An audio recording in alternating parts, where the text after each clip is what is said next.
There's something that sticks in my craw, particularly, the more I think about it, with this term essential, with regard to essential work or essential workers.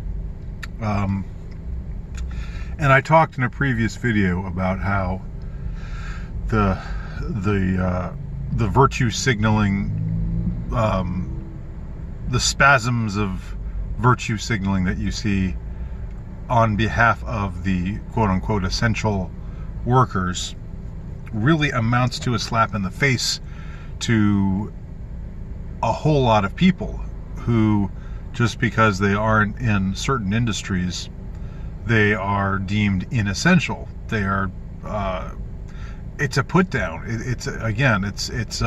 There's really no other way of perceiving it. And it's an accurate way of perceiving it. You use a term like essential,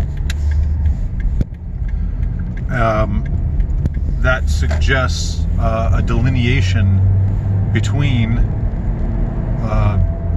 two distinct groups, one of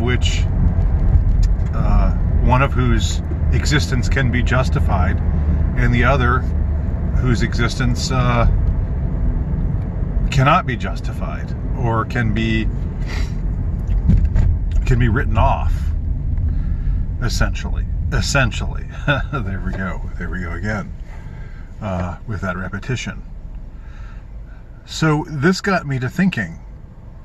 There is, I believe, at the bottom of all of this, of everything that they're up to right now with the lockdown, and I do, as I've said before, if you think that it's all just what it looks like on the surface, that there's just been this really bad disease, except it's not really that bad.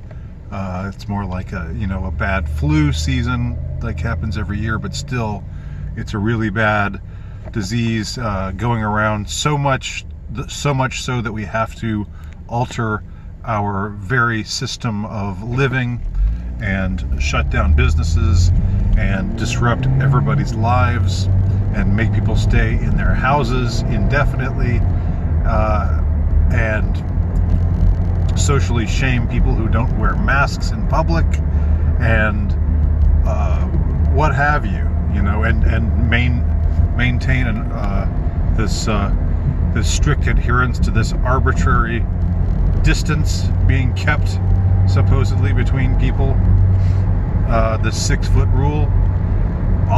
None of this stuff, all of this majorly disruptive stuff, which hamstrung the economy, which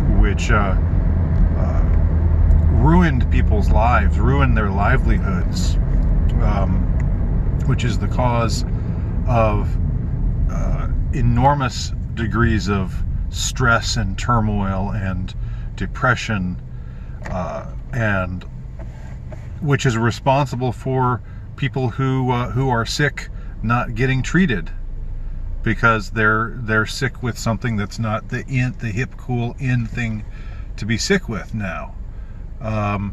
So cancer patients don't get treated in many cases, don't get diagnosed in many cases. I was astounded and appalled when I heard about this, that this is actually happening. And all of the empty, all of the special places they built for these particular patients of this particular illness, and how so many of them are empty, how hospitals are empty, with nurses doing TikTok dances. And anyway, I'm reiterating a lot of just everything that's flashed past our eyes over the last 2.5 months or so. But sometimes you have to look at the little subtleties. I talked before about the statement, "We're all in this together," which is of course nonsense. We're not in this together at all. Our rulers aren't in this with us at all. And I think my point in saying that, or in decoding that, in reaching what I believe to be the esoteric meaning of that statement, "We're all in this together," is them saying we, the ruling class, the ones who rightfully rule the rest of these sheep and oxen and pigs, fit for slaughter out there, who we despise as subhuman. We are in this together. So that was an esoteric significance that I saw in that seemingly innocuous statement. Now, I can't stop thinking about this term essential. Why did they use the term essential? Why was that the language that was honed in on? And why now is there all of this fawning over quote-unquote essential workers? Don't get me wrong, a lot of doctors and nurses do good jobs. I'm sure they do. The ones who aren't doing TikTok dances, videos, and so forth, or just sitting around in empty hospitals, or getting furloughed because there's not really that much work going on because the supposed epidemic or pandemic, there really aren't that many people sick, apparently, much of the time. But why call them essential, right? Essential. Do they not realize how insulting that is to people who lost their jobs because their jobs were deemed inessential? You're a clerk at a small mom and pop shop, or a small business owner who has to close up, or I don't know, think of a number of other jobs, a waitress at a restaurant that has to close up. The whole idea that these people are inessential, that they could be done without. I'll just cut to the chase. What it leads me to believe is this is a part of signaling for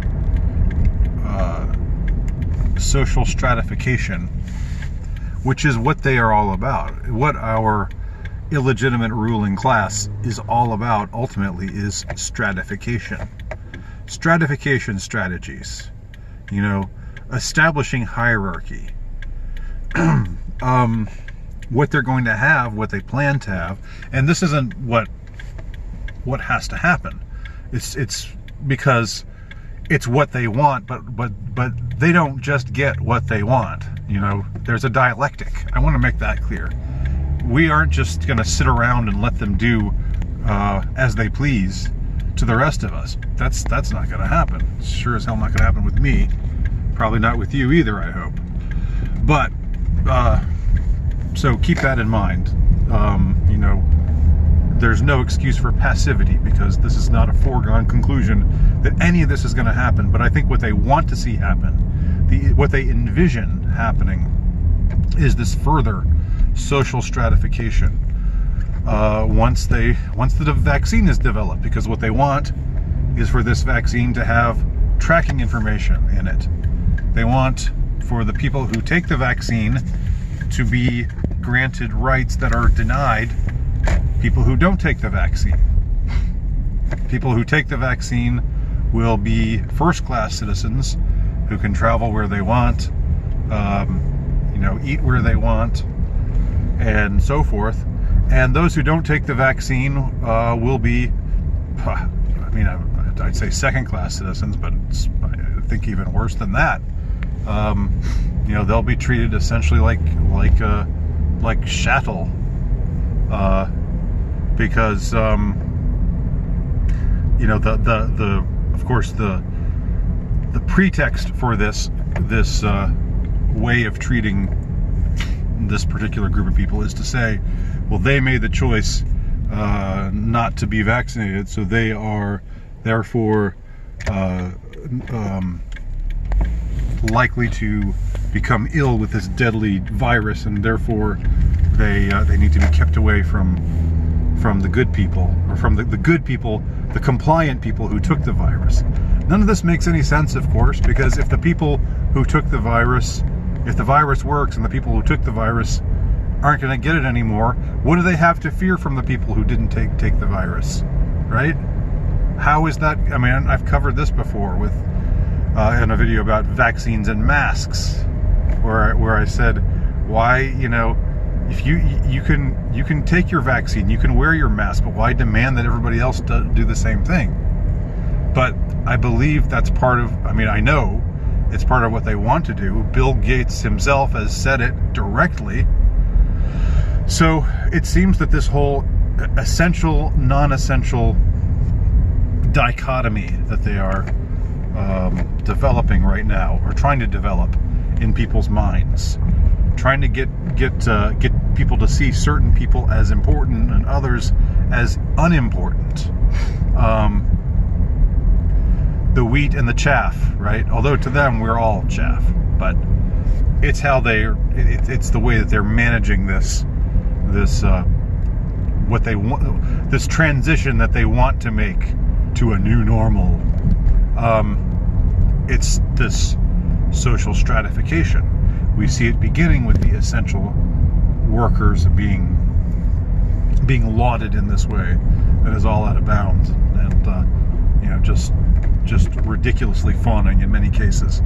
And I think it will see it in its fruition once we'll have the essential people will become the ones who were the vaccine takers, the compliant ones, and the inessential ones will be the ones who said, no, I'm not letting you stick that junk in my arm, Mr. Gates. You can just go fuck yourself. That will be the stratification in the future, or what they want to have happen. Just a few thoughts on the subject. I'll probably write about this in my ongoing work. The lockdown is a psyop. My name's Andy Nowicki. You can read about my work at ultrarightnovelist.com or lowstatusnovelist.blogspot.com.